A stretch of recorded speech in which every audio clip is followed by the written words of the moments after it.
News Network. My name is Penelope, and I am your host. Now for the weather with Rosie. In the east, we have sunlight, even though it is gloomier than ever. Hopefully you can get to a window this morning, if you even have one in your small tenement, because this morning we will have an absolutely beautiful sunrise. It is just the right thing to cheer up before a day of tedious labor in terrible conditions, standing up all day next to third graders. Thanks, Rosie. My name is Susan, and I will be giving you your daily dose of news this morning.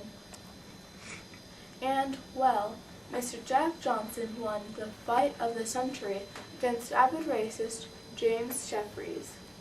After the African-American activist Johnson knocked Jeffries down twice, Jeffries was forced to surrender. This caused major violent riots all across the country. Also, Mark Twain, a famous author of many stories including The Adventures of Tom Sawyer, died today at the age of 74. And now to our roving correspondent, Philip Hamilton, with our special guest, Jacob Riis.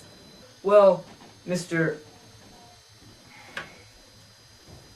Riis, it's absolutely wonderful to have you here on the Gilded News Network tonight. Yes, thank you for inviting me. Oh, it is our pleasure. So, what is it exactly that you do? Well, I consider myself to be what I like to call a photojournal. Basically, I use photography to narrate what life is like in the slums here in America. The same life that I grew up in, as a type of social reform. I guess you could say that I'm a muckraker. A what? A muckraker. I expose the rotting interior of the golden picture frame that is America today. That is very ingenious of you. So, you said that you grew up in slum conditions. What was that like? Well, for starters, I was the sibling of 14 children. Hold the gramophone! 14 children? Yes, it was rather chaotic at the Riis household. I can imagine. So, anyway, you were telling us about your rough childhood? Well, money was very tight, even more so than it is now, and we were all forced to pinch pennies, if we had any at all. Yes, that is charming.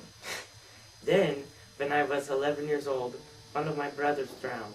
I am still haunted to this day by the look on my mother's face. My, that is tragic.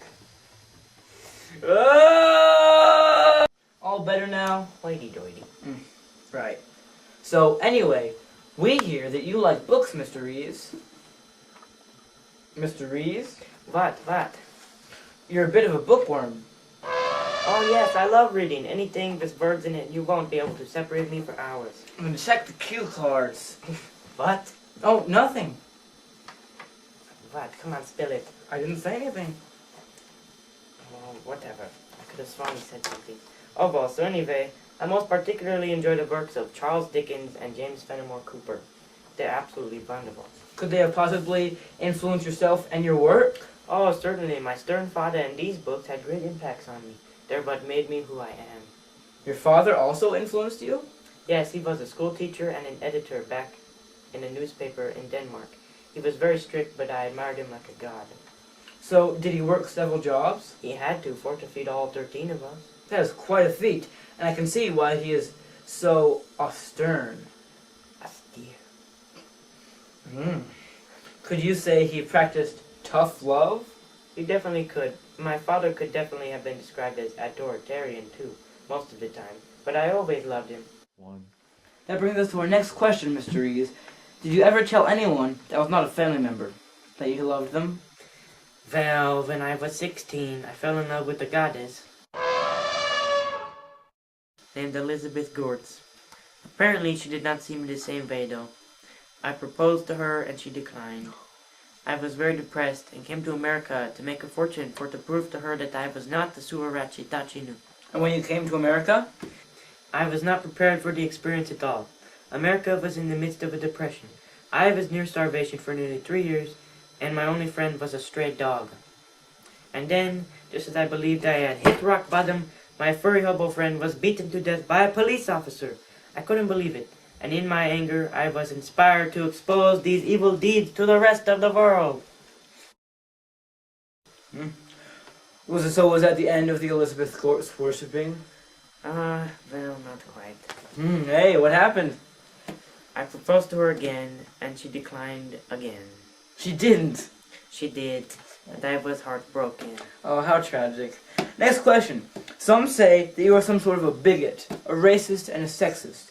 For example, you told your wife that it is not good to let a woman speak her mind, and in the book, in your book, How the Other Half Lives, you said that some ethnicities are doomed to failure.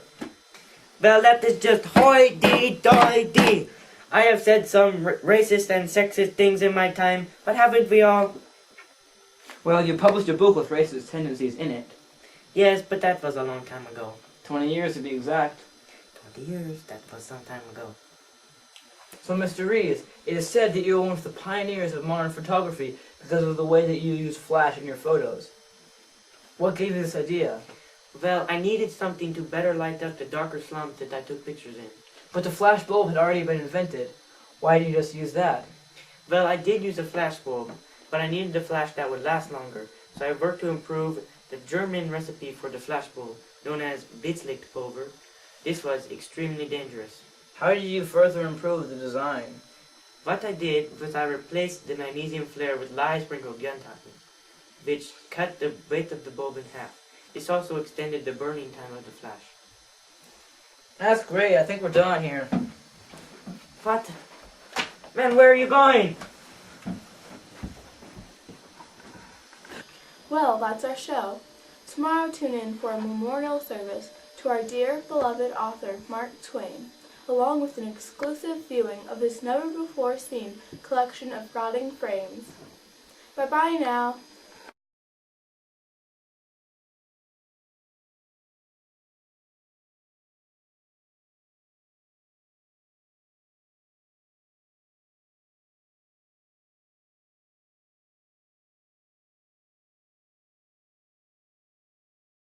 America was in the midst of a depression. Like, That's both fingers.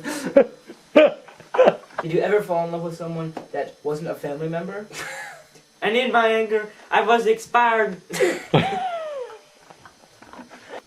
Well, we heard that you are some sort of a... Dang it!